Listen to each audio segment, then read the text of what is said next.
Good evening. Welcome to another quiet journey into the gentle folds of the past.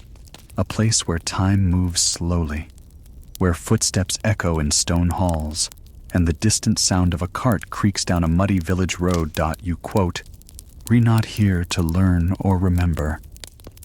You're just here to listen, to wander, with your eyes growing heavier, through the quiet shadows of another world.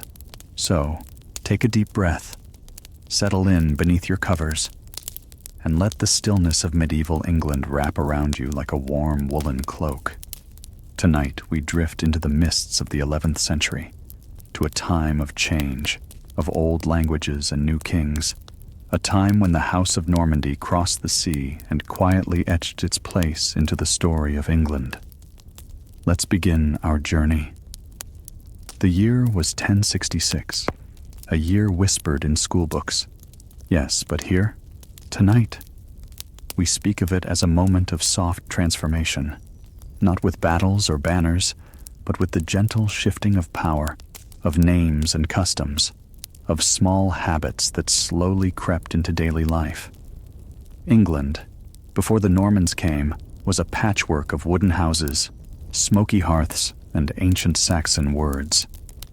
Villages clung to the rivers, church bells called the hours in Old English, and people lived not by the clock, but by the sun and season. The Normans came across the sea from the Duchy of Normandy, a quiet land of misty hills and stone chapels, led by Duke William, who would one day be called the Conqueror, though tonight we'll simply call him William, a man with a deep voice, a firm gaze, and a habit of walking the halls of his manor in long, thoughtful silences. When William arrived, he did not just bring soldiers. He brought a new language, not Latin, not Saxon, but something in between.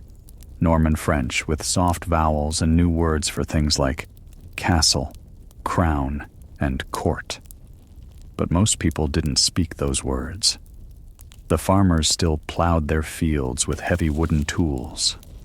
The blacksmith still hammered slowly beneath a low timber roof, the heat of his forge rising like a dragon's breath. Children still played with sticks in the mud, chasing chickens and laughing in the old tongue of their mothers. Life did not change overnight. It never does. The Normans, now gently nestled into stone keeps and manor houses, began to reshape the landscape. One of their first creations was the Motte and Bailey Castle, not grand stone yet, but built from earth and timber. A mound, the Motte, topped with a wooden tower. Beside it, a fenced courtyard, the Bailey, where animals were kept, grain stored, and guards kept watch beneath the stars. These early castles were not fearsome places. They were quiet beacons of order. From their towers, Norman lords looked out across the countryside, watching mist curl along rivers and smoke drift lazily from peasant huts. Inside these keeps, life was dim and slow. Torches flickered along the walls, casting long orange shadows. Rushes covered the floor, mixed with herbs like lavender or rosemary to keep the air fresh. At night, the castle would fall nearly silent, just the soft steps of a guard, the whimper of a hound, the whisper of a curtain moving with the wind. And then, as the years passed, stone replaced wood. The Normans built higher, stronger, colder, towers that pierced the sky, thick walls that echoed with the clang of armor. But tonight, we focus not on wars, but on the slow, steady life inside those walls. Imagine a Norman lady, perhaps named Eleanor. She wakes just after the sun, her chamber still shadowed in gray. She wraps herself in a woolen gown, embroidered with threads her maid has stitched over many sleepy evenings. She prays softly at the small wooden cross near her bedside, then sips a warm broth, a mix of wine and herbs, while the castle slowly stirs to life. In the great hall below, servants light the fire. The cook prepares a morning meal of soft bread, boiled oats, maybe some dried fruits, figs, if the trader was kind last week. Outside, peasants begin their day. The fields need tending, and the sheep must be driven out to graze. They speak in a mix of Saxon and French now. Odd, beautiful words borrowed and blended over the years. Their clothes are simple, coarse wool and leather boots, stiff with last season's rain. But their hands are skilled. Each stitch, each plow, each loaf, done the way their parents did, and theirs before them. As the century unfolds, a strange peace settles. Norman lords marry Saxon ladies. Children grow up speaking both tongues. The churches, rebuilt in thick Norman style, ring out with Latin hymns. But in the streets, laughter sounds the same in any language. And so the House of Normandy, William, his sons, and their sons after, becomes simply English. Not overnight, but like candlelight fading slowly into dawn. They build abbeys. They rewrite laws. They commission the Domesday Book, a great record of the land, every cow and cobbled lane written down in neat Latin script. It's not an exciting book, but it is peaceful, a quiet mirror of a country learning to settle, to become something new, and yet still so old. Evenings in medieval England were soft and slow. Candles were lit early in the winter months. The hearth became the heart of the home, and people gathered close to listen to stories, to mend clothes, to doze while the wind hummed beyond thick stone walls. Sometimes they slept in two parts, the first sleep and the second sleep, a forgotten rhythm of rest that matched the earth's darker hours. In between, they might pray, or talk quietly, or just lie still, watching the shadows dance along the beams of the ceiling. The stars outside watch the same way they do now, timeless, silent, patient. And so, dear listener, we've only just begun our journey with the House of Normandy, a house of dukes and kings, of cold stone and warm bread, of quiet changes that whispered across the centuries. You may be drifting now, your thoughts wandering like smoke from a distant chimney. That's just as it should be. In the next chapter, we may visit William's sons, or walk the quiet cloisters of a Norman abbey. But for now, let the story stay soft. Let the past stay gentle, and let sleep come quietly.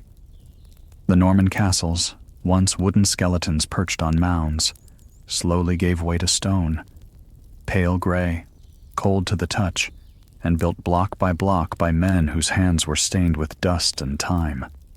Their footprints marked the muddy ground outside the growing keeps, silent traces that would be long forgotten as the towers reached up into the low-hanging clouds.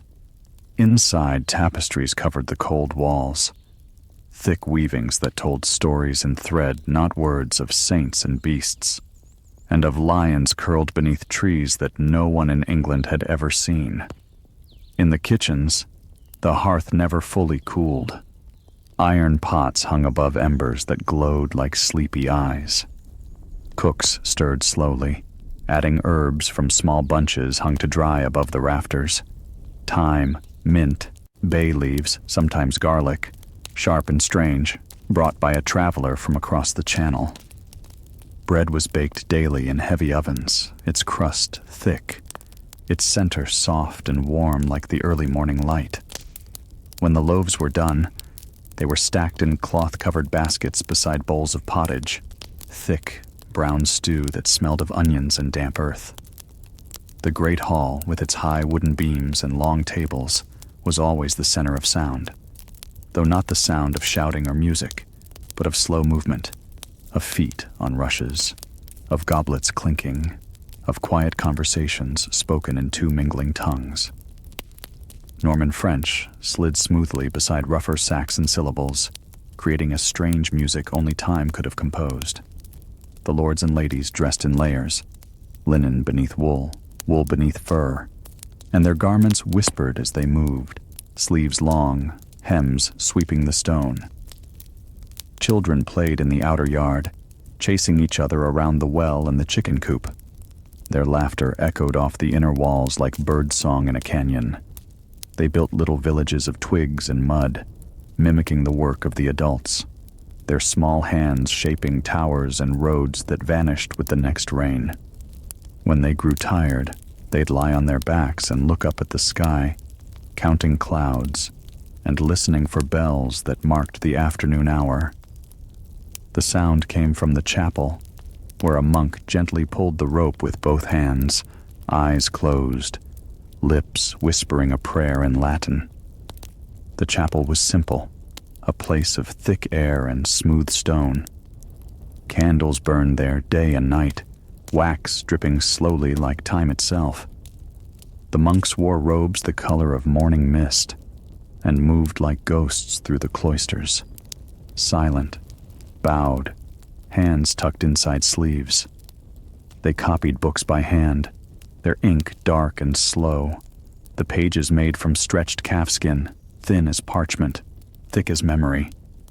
The letters they wrote curled like vines, some ending in tiny dragons or leaves. Few would ever read them, but still they wrote word by word, line by line, like planting seeds they would never see bloom.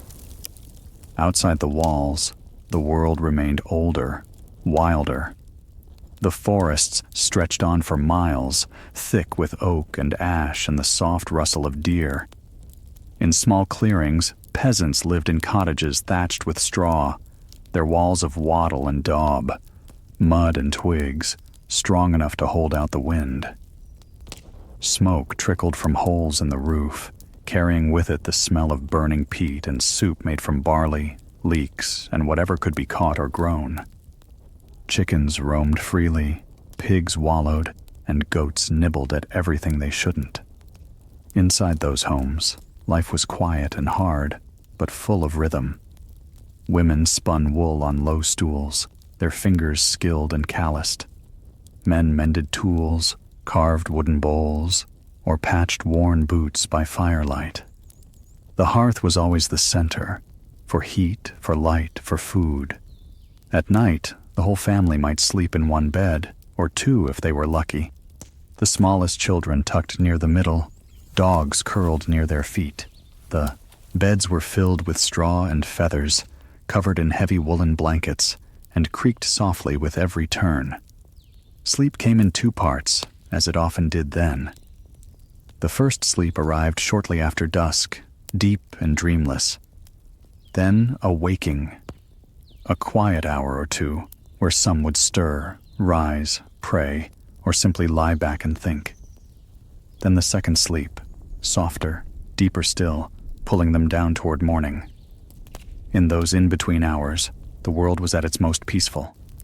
No cart moved, no voice called out, just the slow breathing of the earth and the faint rustle of mice in the walls. In the towns, life was more crowded. Narrow streets twisted like vines, lined with timber houses leaning toward one another, their upper stories so close they nearly kissed. Water ran through open gutters, carrying waste toward the edge of the settlement. In the markets, traders sold cloth, candles, salted fish, and sometimes spices wrapped in parchment, cinnamon, nutmeg, saffron, scents that felt almost holy. The coin exchanged hands slowly and was often weighed rather than counted. A meal could be traded for an egg, or a favor, or a day's work mending a fence. Every town had a square, and every square had a well, and every well had a quiet watcher, someone who passed the day watching the bucket rise and fall, never in a hurry, always certain the water would still be there. Children gathered there to hear stories told by the old, tales of giants and saints and talking beasts. Some believed, most just listened, the way one listens to wind in the leaves or the creak of old wood. The Norman kings sat far away in halls built of marble and flint, consulting parchment and bishops and quiet men with clever eyes. Yet they too ate bread, slept beneath firs, and felt the cold in their bones during the long northern winters. They worried sometimes about rain and harvest and loyalty. They prayed before battle, before sleep, before judgment. And slowly, the kingdom they ruled began to take shape, not by force, but by slow repetition, like waves carving stone. The roads that led from town to castle to village were little more than muddy trails, lined with hedges and wildflowers. Travelers moved slowly, on foot, by horse, by cart, and carried letters sealed with wax and dreams bound in stories. They stopped at inns where straw covered the floor, where ale was poured into wooden cups, and where sleep came quickly on rough cots and coarse blankets. The air was always filled with smoke, laughter, and the occasional snore. Seasons ruled everything. Spring brought floods and flowers. Summer, with its long days and buzzing flies, filled the fields with wheat. Autumn was harvest time, apples gathered in cloth sacks, barley threshed and stored. Winter was silence, a time for mending, for storytelling, for sleep. Snow softened the rooftops and muffled the roads. The rivers slowed, and animals huddled in their dens. Candles were lit earlier. The dark came sooner, and everyone waited for the thaw. Even royalty felt the slowness of winter. The castles grew colder. Tapestries couldn't keep out the drafts. The wind moaned through arrow slits like an old voice telling stories in a forgotten tongue. Servants added logs to the fires. Cloaks were lined with fur. Food was salted, stored, pickled. Everything tasted of smoke and root vegetables and thyme. But there was peace in it. A quiet, slow rhythm that matched the snow outside. And all across the land, from the smallest cottage to the tallest tower, the people of Norman England fell asleep beneath the same sky, beneath stars that didn't care who ruled or who prayed or who toiled. The same stars watched over them all, blinking slowly, silently, endlessly patient. And somewhere, in a chapel warmed by a single flame, a monk turned a page and kept writing. In the gardens behind the manor house, herbs grew in neat rows beside the stone wall. Sage with its dusty green leaves, chamomile with little white flowers, and lavender, whose purple heads danced in the breeze and scented the sleeves of passing maids. The garden was a quiet place, mostly tended by women, who came out at dawn with baskets over their arms and clippers worn smooth with use. They whispered to one another as they worked, their words soft and circular, like old songs passed down without needing to be written. Every plant had its use, some for flavor, others for healing. Mint for the stomach, yarrow for cuts, rosemary to rub into tired feet. Dried bundles were tied with twine and hung from the rafters of the still room. A low chamber near the kitchens where jars lined every shelf. Glass was rare and precious. Most containers were made of glazed clay, corked and waxed. The smell inside was always deep and sweet, layered with the memories of hundreds of infusions. Old women measured powders by pinch, never by weight, and seemed to know things just by scent. Within the manor walls, the rhythm of days passed like a wheel, turning. There was always something to do, and yet nothing that couldn't wait. The steward kept records with a careful hand, marking tallies of grain, barrels of ale, lengths of cloth, and the names of those who owed service. He worked by the light of narrow windows, the ink on his fingers dark as crows. Outside his chamber, messengers came and went on foot or horseback, bringing words from nearby lords, written in cramped script, sealed with red wax and carried in leather pouches. The lady of the house spent her mornings in the solar, a small, warm room above the great hall where the light poured through glass set in tiny lead panes. She embroidered while the fire crackled, her needle slipping in and out of the linen like a whisper. Her hands were pale but firm. Beside her, a younger girl recited a prayer in Latin, slowly, carefully, her voice rising and falling like a lullaby. Sometimes, a minstrel played the harp by the window. He sang softly, his voice echoing against the stone, never loud enough to disturb. The castle's chapel, tucked behind an arch of carved stone, was a place of candlelight and hush. Mornings began with quiet mass, a few soft footsteps on worn flags, a priest's low voice, the faint rustle of pages turned by candle flame. Even the dust motes moved slowly there. The altar cloth was changed with the seasons, and no one spoke above a whisper within those walls. Outside, birds nested in the high eaves. Sometimes their wings cast brief shadows on the stained glass windows, blue and green and gold. Back in the village, the carpenter worked with his tools laid out neatly like a row of sleeping birds. The plane, the chisel, the gouge.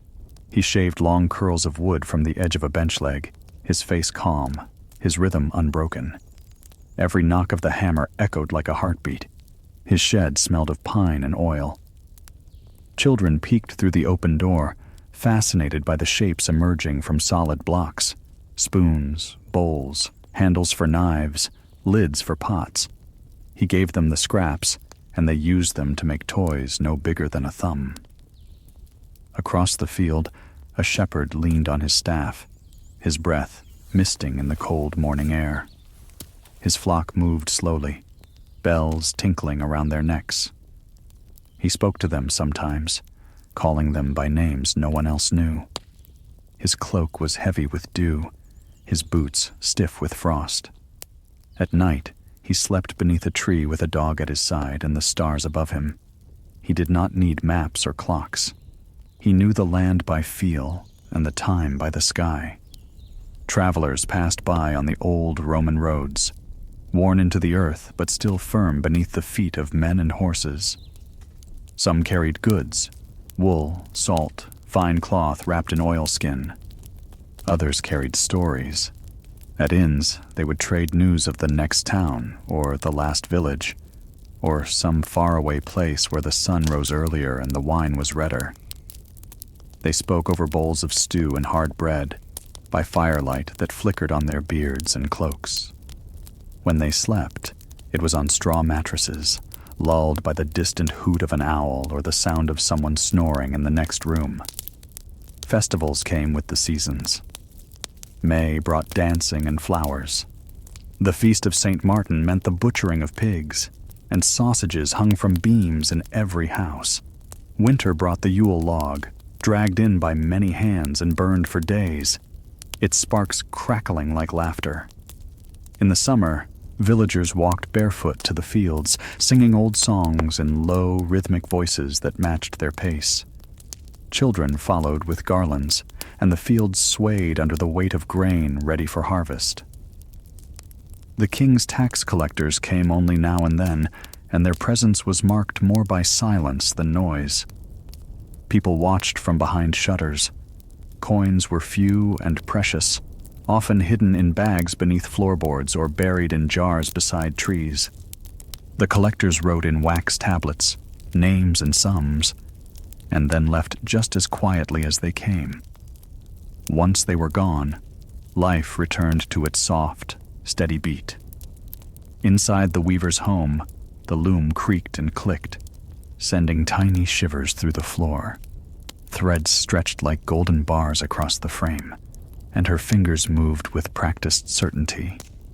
She sang under her breath, a song her mother taught her, and hers before that, a tune as old as the hills. The fabric that emerged was striped in the colors of earth and berry, water and firelight. It would become a tunic or a blanket, or maybe a shroud for someone who had lived a full and quiet life. Evenings came early in the colder months. The sun sank like a stone into the hills, and the sky turned the color of iron. People lit rushlights and huddled by the fire. Meals were simple: boiled root vegetables, flatbread, sometimes cheese or salted meat. They ate slowly, together, and after someone might tell a tale. Not of war, but of a fox who tricked a crow or a knight who slept for 100 years. The stories were always half true, half dream. No one minded which part was which. Then came sleep, slow, natural, and full. They lay beneath woolen blankets stuffed with feathers and herbs. The wind sighed against the walls. The fire dimmed. Dogs stirred, curled tighter. The moon crossed the sky in silence. For a time, no one moved. Not in the castle, not in the village, not in the fields. Only the stars kept watch, blinking like old eyes that had seen everything and still chose to remain. And somewhere, far away, a monk dipped his quill into ink once more. And the story of this quiet world continued by the soft bend of a river, hidden by reeds and willows.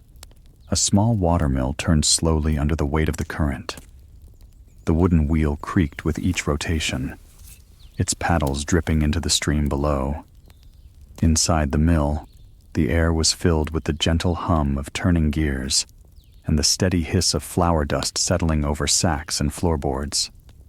The miller worked in silence, his apron gray with flour, his beard crusted with white. He rarely spoke, but he nodded kindly at every visitor.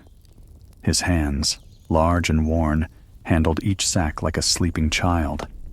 Outside, the air was always damp. The river never rushed, only wandered. Ducks rested in the shallows, and children came with reed baskets to catch small fish or shiny pebbles. The mill's path was lined with moss-covered stones, and ivy crawled slowly up the wooden posts. Some days, a traveling monk would stop for water, speaking Latin to the breeze, and leave behind a blessing carved into the edge of a wooden beam. Farther down the road, the smithy glowed in amber tones as iron met flame and hammer. The blacksmith, thick-armed and soot-covered, shaped horseshoes, hinges, and blades that gleamed for only a moment before darkening with the chill air. Sparks danced in slow arcs, lighting his face in flashes like a distant storm. In the lull between strikes, he stood still, breathing deep, listening to the fire breathe back at him. Beside him, a young apprentice watched every move, learning not through words, but by the rhythm of heat and steel and patience. Each village had its own sounds: the bark of dogs, the creak of carts, the far-off toll of bells marking time no one questioned. Bells called people to prayer, to meals, to sleep. Their chimes echoed gently across fields and through trees, fading like mist in the hollows. The church stood at the center of it all, small, stone, worn smooth by centuries of hands and feet. Its doorway arched like a sheltering tree branch. Ivy curled along its walls, and pigeons made their homes in its eaves. The priest moved like a shadow through the chapel, robes swishing just above the ground. He tended to the sick with herbs and whispered prayers, and wrote slowly by candlelight with fingers stiff from age. He had a cat that followed him everywhere, a silent little creature that curled near the altar and blinked lazily at those who came to confess. Children watched him from a distance, unsure whether he was holy or simply old. He never rushed, and his voice rarely rose above a hush. In the forests beyond, where paths disappeared into thickets and moss, lived people who answered only to the trees. Woodsmen, charcoal burners, hunters. Their homes were little more than huts of bark and woven branches, but inside the fire was always lit, and dried herbs hung from every rafter. They knew the names of birds and could track a fox across fallen leaves without snapping a single twig. Sometimes they came into the villages to trade, bundles of firewood, smoked meat, furs. They stayed only long enough to nod, then vanished into the green once more. At harvest time, the fields turned gold. Wheat swayed in waves, tall and heavy with grain. Whole families worked from dawn to dusk, cutting with sickles, binding with twine, stacking the sheaves like little houses for the wind to play with. Their hands bled, their backs ached, but the work was honest and ancient. At night, they'd gather around a single fire at the edge of the field, passing bread and dried apples, singing songs no one remembered learning. The stars above were clear and sharp, and even the moon seemed to listen. The manor steward would record how much grain was brought in, how many eggs collected, how much ale brewed. He did so with a quiet satisfaction, not for praise, but for the peace of order. In his chamber, where the windows were small and the air smelled of ink, he kept rolled parchments tied in twine. Dates, numbers, names, a quiet map of life.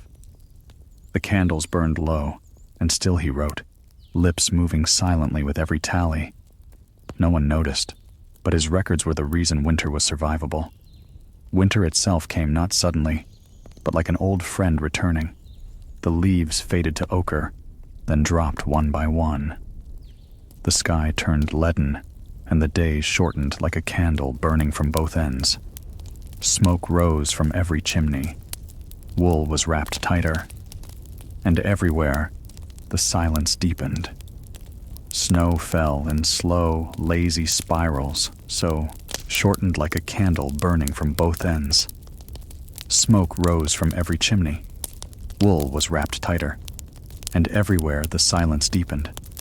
Snow heavening every edge. Footsteps became muffled.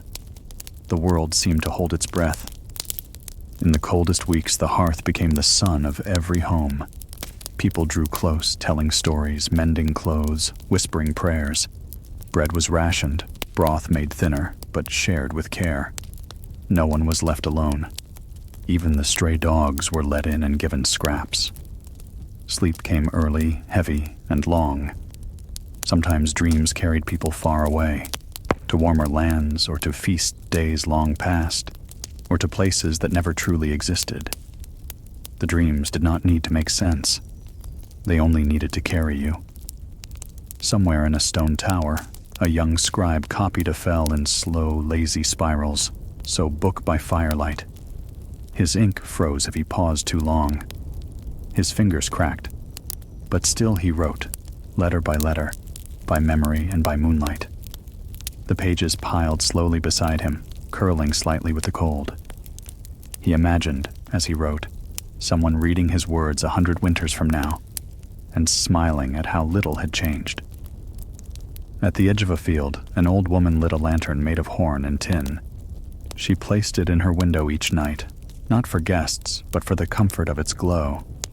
She told stories to herself, out loud, as she mended old linens. Her voice was soft, like the wind curling under a door. Mice rustled in the thatch. A dog snored. The coals in her hearth glowed red, and she whispered the end of a tale even though no one was listening. Somewhere else, a merchant woke in the dark, packed his satchel, and walked without a sound. His boots were wrapped in cloth. He followed the stars and the frozen path toward the next village, where someone waited for spice or news, or maybe just a story. The road stretched ahead like a ribbon, winding through quiet hills and black woods. He moved with purpose but not haste. The night was his companion. In the castle, servants rose before dawn to stoke the fires. The stone held the cold like a secret. Their breath fogged in the air as they moved through the halls, lighting lamps, laying logs, opening shutters to let in the pale blue light of morning. The kitchen stirred to life. Eggs cracked, pots filled, bread sliced. Somewhere, the lord of the manor stretched in his bed, blinked at the frost on the window, and reached for his robe. Another day had begun, just like the last, and just like the one before. But it was not sameness that made it dull. It was the peace of knowing what came next. That every bell had its hour, every path its traveler, every bowl its warmth. Life, though hard, was steady, predictable, like the rhythm of sleep, or the turning of the seasons, or the quiet beat of a heart at rest. And so the world of Norman England spun on, not with noise, but with the hush of breath, the sigh of wind, the scratch of quill on parchment. In every village, in every chapel, in every home tucked beneath a snowy roof, people dreamed the same dream, not of glory, but of enough warmth, enough bread, enough time to hear the story through to its end, which, like the turning wheel of the old mill, was never really an end at all.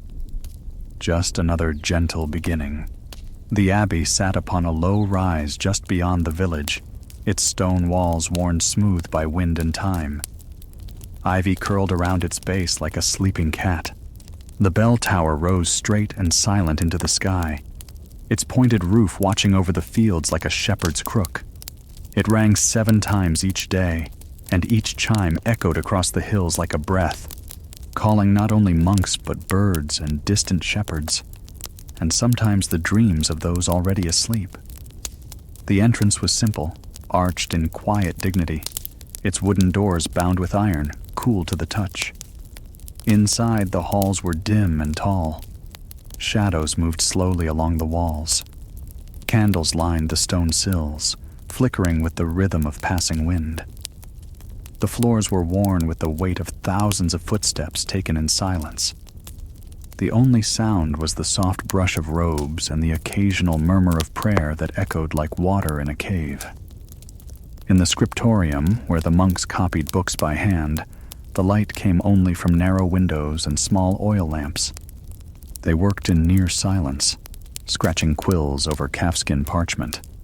The smell of ink and old paper hung in the air, mixed with beeswax and dust.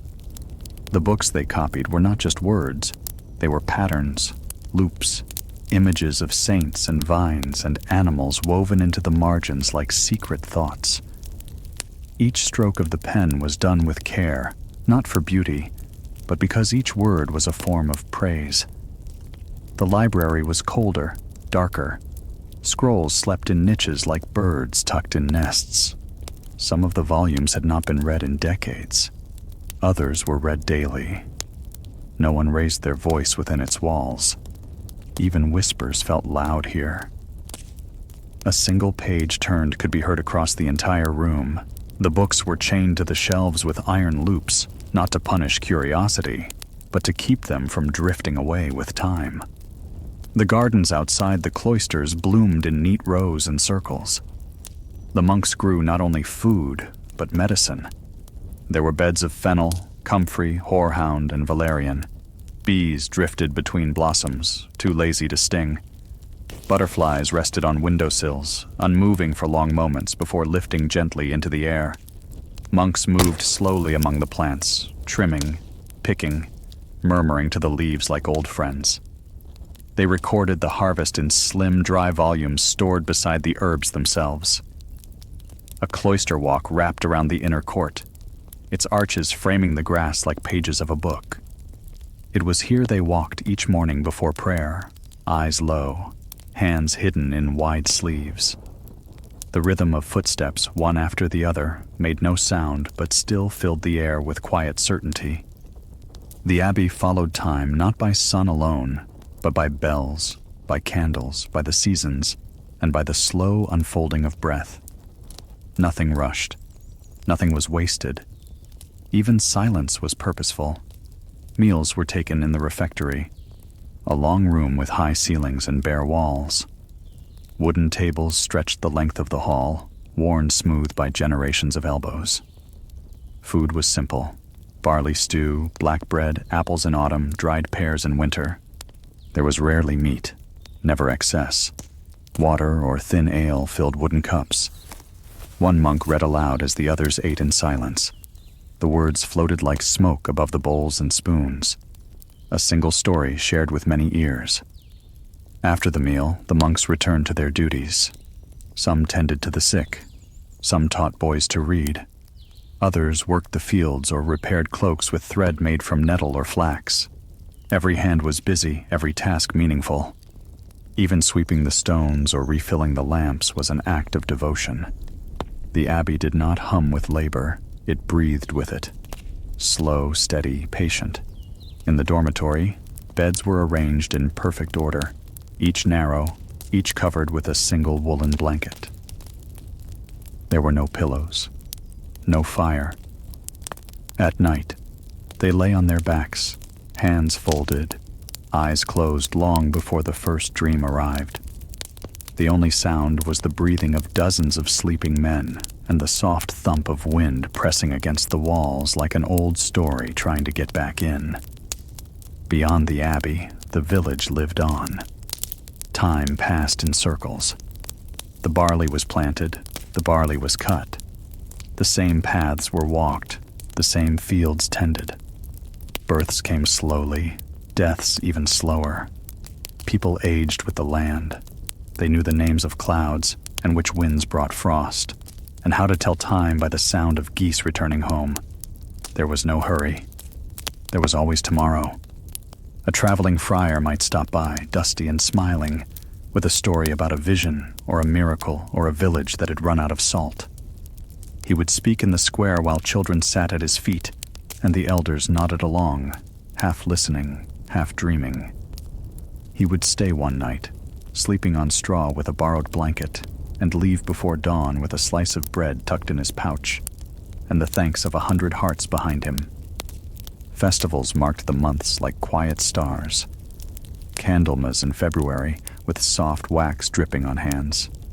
Easter with white linen and flower petals on the church floor. Lammas in August with wheat stacked high and songs sung low.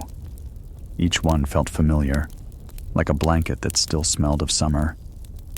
The bells rang louder on feast days, but even then, they rang gently, never shouting, never calling too hard. In the marketplace, cloth from Flanders was laid out beside onions grown just over the hill.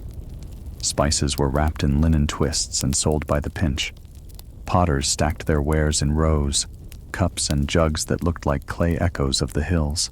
A child watched a juggler toss 3 apples in the air and laughed until he fell over. No one minded. Laughter was not rare, but it was quiet, like the purring of a contented cat.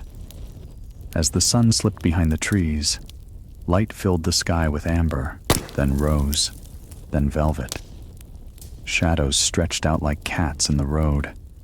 Lanterns were lit, one by one, along the lanes and in the windows. The chickens were herded into coops. Sheep bleated softly as they were counted. The baker closed his shutters. The blacksmith covered the embers. One by one, the sounds of the day were folded away. Inside each home, supper was shared with few words. A bowl passed, a cup lifted, a nod given.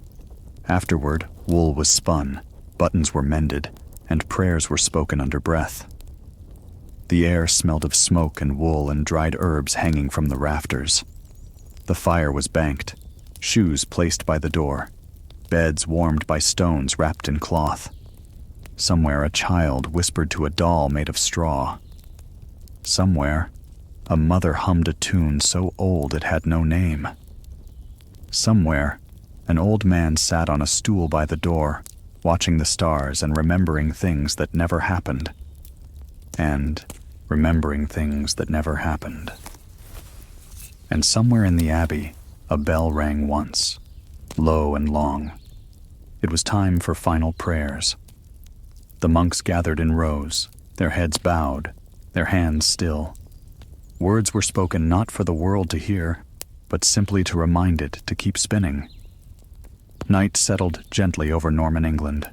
No battles, no banners, just the soft hush of breath and the silent turning of the earth. The moon rose over thatched roofs and stone towers alike.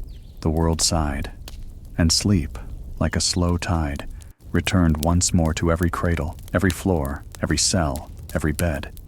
And the story, like the stars above, simply waited to be told again. Morning comes not with alarm, but with the rustle of birds in the thatch, the gentle clang of pails, and the creaking yawn of old wood stirred by wind. Mist drapes the ground in a soft white cloth. It curls around fence posts, slips through hedges, and hides the low stone walls that line the fields. Even the cows are quiet, their breath rising in steady clouds as they chew through frost-tipped grass. In a narrow cottage near the edge of the village, a wool merchant laces his boots by firelight. His coat is thick and smells faintly of lanolin and smoke. His pack is already full, bundles wrapped in coarse linen, tied tight with hemp rope. Inside are lengths of spun wool, soft and rough, dyed in colors pulled from berries, bark, and earth. Browns like tree trunks, reds like crab apples, a single thread of deep blue, precious as silver. He eats a slow breakfast, barley bread, a slice of soft cheese, a cup of warm beer with herbs steeped in it. No rush. The road is long, but the road has always waited. Outside, his cart is already packed. The mule, gray with age and named Robin, stands patiently, flicking its ears and watching the chimney for the first puff of smoke. The two have walked this path many times. Neither speaks, but both understand. The road is narrow and lined with hedgerows just taller than a man. Brambles catch the edge of his cloak. Dew clings to his boots.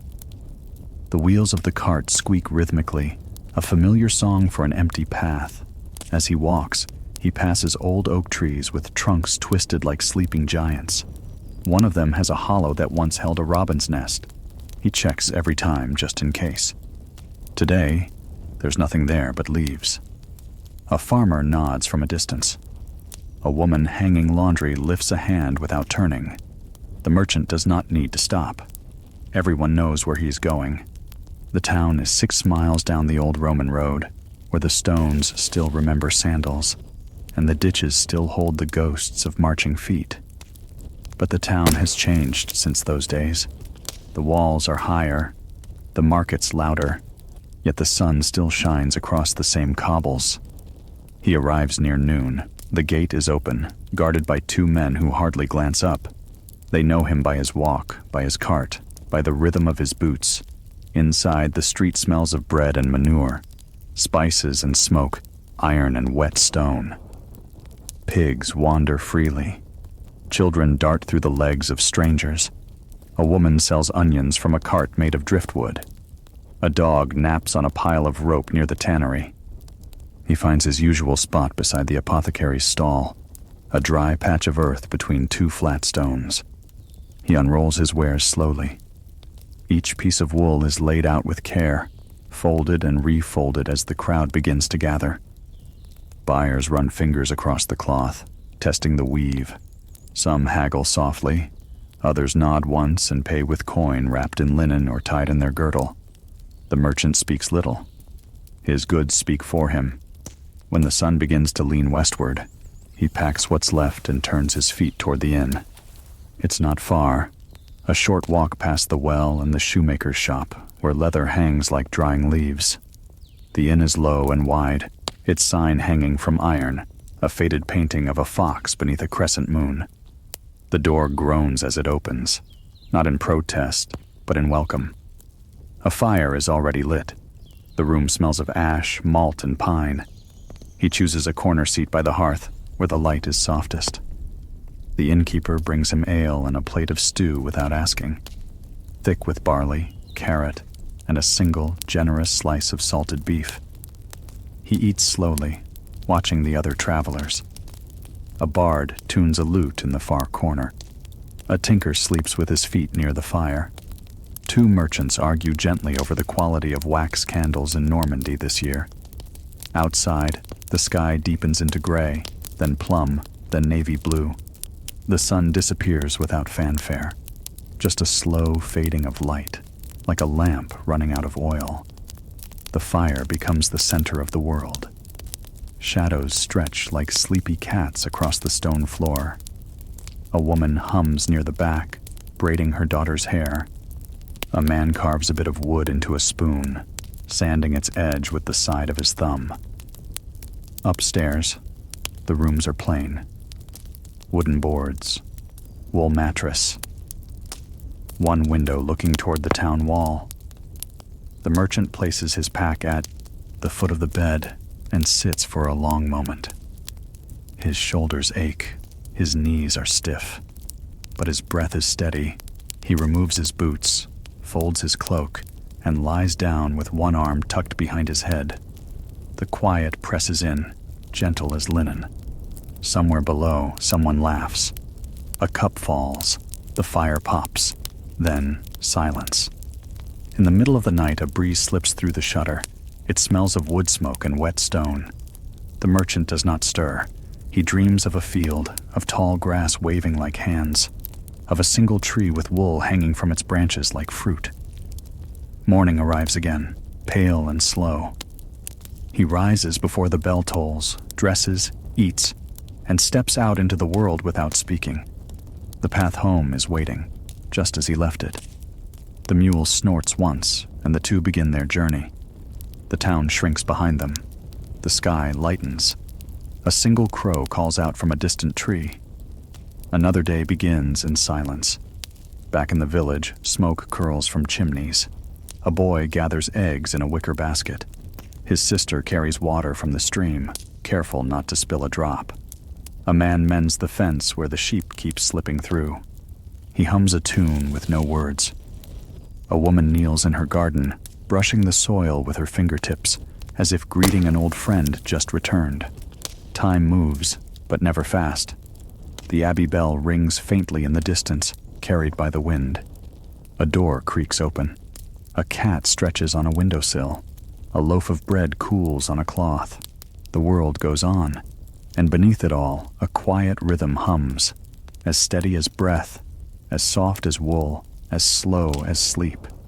Spring begins not with a shout, but with a whisper. It starts with the drip of melting frost from the edge of a thatched roof. A single snowdrop rises from the brown soil, delicate and pale, unnoticed by most, but not by the woman who kneels beside it, basket in hand, fingers caked in earth. She smiles at it, says nothing, and returns to planting onions. Birdsong begins again, one note at a time, from the bare branches of the apple tree that hasn't yet dared to bloom.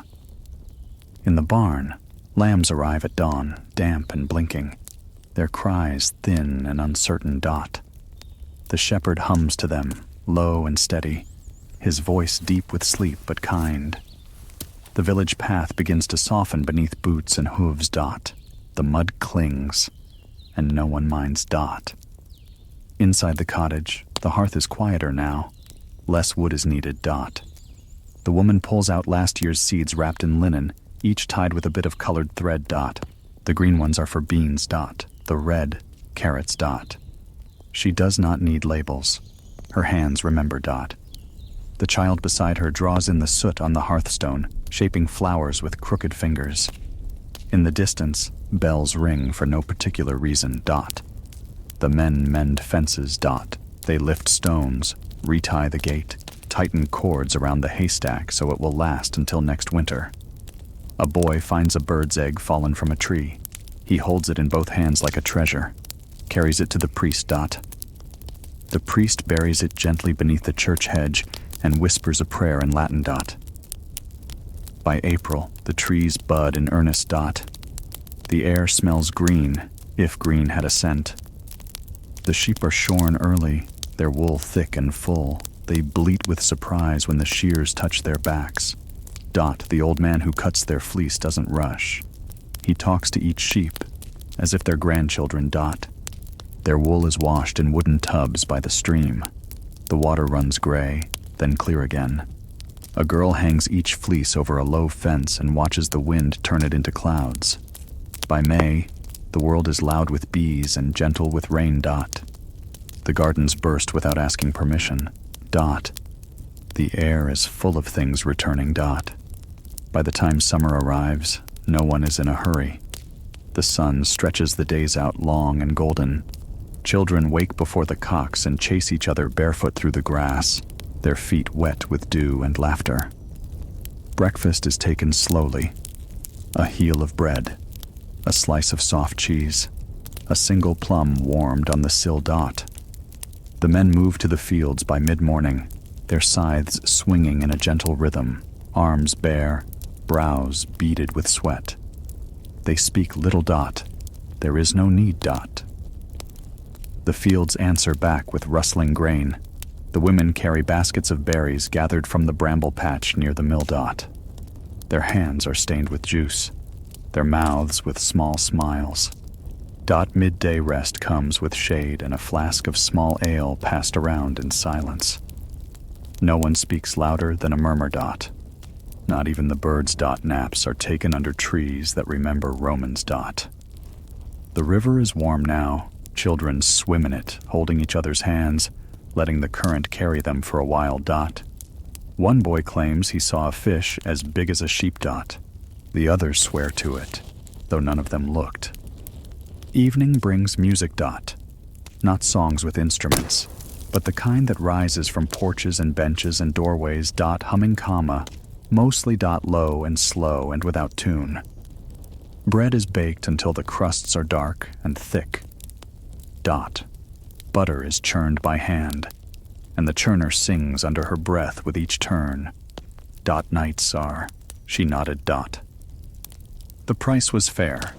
The merchant wrapped it again, bowed, and left before the next bell rang. The noblewoman lived in a manor where the windows were narrow and deep-set, and the hearth burned even in spring. She placed the book on a wooden shelf beside others, some filled with prayers, others with riddles or songs or stories from distant lands. No one read it for months. But dust never settled on it. Her maid, a quiet girl with clever eyes, opened it one night while her lady slept. She traced the lines with her finger, humming as she followed the curve of the letters. Though she couldn't read Latin, she thought the words looked like the edges of feathers. And so the book waited again. The seasons turned. Rain soaked the thatch. Leaves turned and fell. Frost came. And still the book waited. Years passed, and the manor changed hands. The noblewoman grew old. Her children moved to distant towns. The shelves grew heavier, then lighter. Servants came and went. The book remained. One winter a fire was lit too high and the chimney cracked with cold. Smoke filled the room. The shelves were emptied. Most books were moved to the abbey for safekeeping. But the little book of saints, now softened with age and thumbprints, was overlooked. It sat on the sill beside a dried sprig of rosemary. Snow piled outside the window. A boy, no more than 10, found it one morning while sweeping. He tucked it under his arm and read it aloud to the cat in the stable. The cat blinked slowly and didn't move. The boy thought that meant it liked the story. Eventually, the book found its way into the church, left quietly on the altar by someone who had forgotten where they got it. The priest found it the next day. He smiled. He remembered such books from his days as a boy in the abbey. He placed it on the lectern and used it in evening prayers. The pages were thin. The ink had faded. But it was still whole. Still strong. Still steady. Villagers began to hear stories read aloud from it once again. Not grand sermons. Just small tales of kindness and faith. A well that never ran dry. A lost coin returned. A storm that passed without harm. They listened quietly. Even the children, especially the children. The book became part of the rhythm of the village. Read on feast days. Brought out during long winters. Held by old hands and new. It smelled of beeswax and thyme. No one knew who had written it. But everyone agreed it must have been someone kind.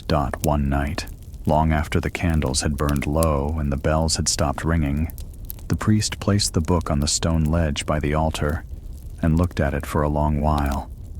Then he whispered, as the monk once did centuries before, a quiet blessing no one else could hear. The book did not reply. But something in the air shifted, warm, like breath, like memory, like peace. And still it waited. In a church with cracked windows, in a village with muddy lanes. In a world that kept turning slowly, page by page. Night by night, just like sleep.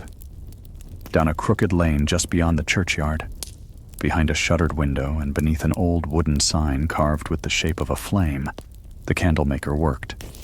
His shop was small, no wider than a wagon, and always smelled of honey and smoke.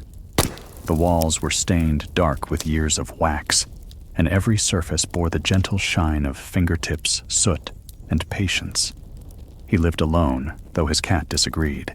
A fat, lazy creature who spent most days asleep in the window, tail twitching in dreams. The candlemaker's name had long been forgotten by the villagers, but they called him Old Wick. Not unkindly, not mockingly. Just gently, as if the years themselves had worn the edges of his name away. He rose before the sun, always. The light in his shop came not from windows, but from flame. Dozens of tiny candles flickering on every shelf and beam, casting a golden breath across the dark corners. His hands were always warm, stained with tallow and beeswax, nails edged in soot.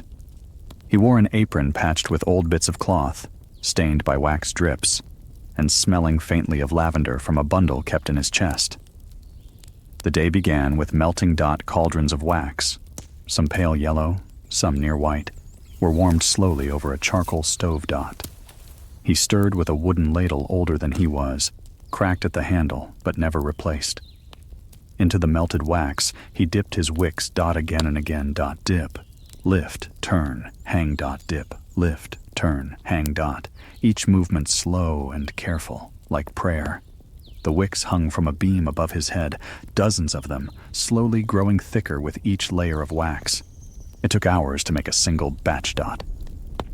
The room filled with the scent of beeswax and smoke, and time seemed to stop altogether. Outside, the world changed. Carts rolled past. Dogs barked. Church bells rang. Inside, only the soft crackle of fire and the slow sound of dripping wax. When the candles were cool, he trimmed their wicks with shears and wrapped each one in cloth. Not because they were fragile, but because he believed every light deserved kindness. He delivered them himself.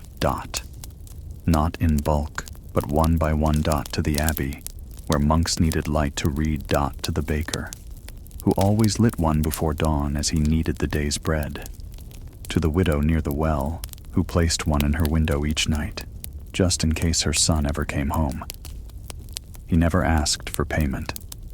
They left him what they could. Eggs, bits of cheese, a new mug carved from ash wood. Sometimes just a thank you. He accepted each gift with the same slow nod.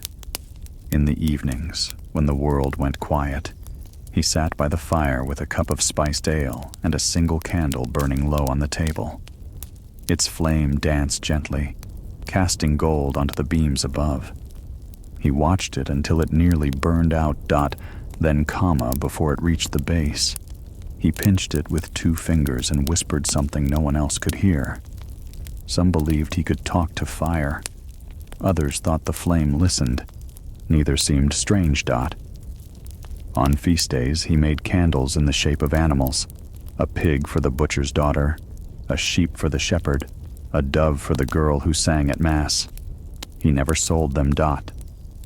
They simply appeared in doorways, wrapped in cloth, waiting like gifts from the moon.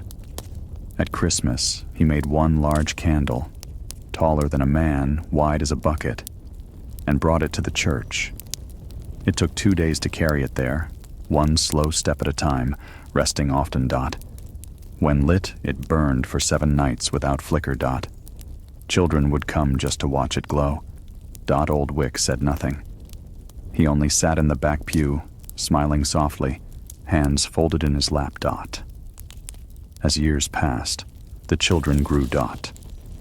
They left the village, took work in towns, and lit their own candles in distant windows. Some forgot the shape of Old Wick's shop, though not the scent. But the light he gave, it stayed with them. They said his candles never smoked. Never sputtered. Never burned uneven. Even in strong wind, they held their glow. Even in silence, they seemed to hum. He grew slower with age, bent slightly now. His hands trembled, but still he dipped each wick with the same quiet grace. One evening, during the first frost of winter, he did not open his shop. The shutters remained closed. The cat sat alone in the window. A small gathering formed outside, unsure whether to knock. They waited. They lit one of his candles and placed it on the step. Then another. And another. By nightfall, the whole lane was aglow with his own work. Dozens of little flames dancing softly, as if waiting for their maker to return. In the morning, the shutters creaked open. He stepped out slowly, wrapped in a thick gray cloak. He said nothing. But the look in his eyes was warm. He knelt, picked up one candle, and held it to his heart. Then he smiled. And from that day on, no one ever called him Old Wick again. They simply called him Lightkeeper, a name not given, but earned. And in the years to come, long after the little shop was shuttered for the last time, his candles continued to glow. In cottages. In churches. In the hands of travelers. In the quiet spaces of memory. Passed down, wick to wick, flame to flame, a soft light for dark nights, a small glow in large silence. And even now, when the wind is low and the moon is high, some say you can still see a flicker down that narrow lane where wax once dripped, and stories were shaped not with words, but with light. At the far end of the kingdom, where the stone road fades into sand and salt, there lies a harbor, small, crooked, and patient. The tide pulls in like a breath and slips out again without apology. The gulls cry, but never loudly. Their calls are woven into the wind, part of the sea's slow song. Boats lean gently against the worn wooden docks, tied with ropes that remember more storms than most men. The wood is dark with sea air, split in places, patched with love. It groans with each wave, but never breaks. Along the harbor's edge stands a low house with blue shutters and a roof patched in slate. Its door sticks, its chimney leans, and its porch holds a pair of boots too large to belong to anyone but him, the ship's carpenter. They call him Alder, though that's not his real name. He came from somewhere inland long ago and never spoke of it. He walked to the sea on bare feet, carrying only a small knife and a pouch of nails. He stayed. Each morning before the gulls stirred, he rose and lit a lantern. He washed his face with seawater, dried it on a cloth older than the king, and stood for a long while staring at the tide. He said nothing. But the sea always seemed to answer. His hands were large, slow, and steady. He shaped wood like a man peeling stories out of trees. Not with force. Just with time. Planks, ribs, keels, rudders. Each one cut with the same care given to a lullaby. He never measured. He used his palm, his thumb, his breath. His shop sat behind the house, open to the air, its walls made from old sailcloth and driftwood. Tools hung in rows. The saws were clean. The hammers balanced like birds in his hands. When sailors came, they spoke.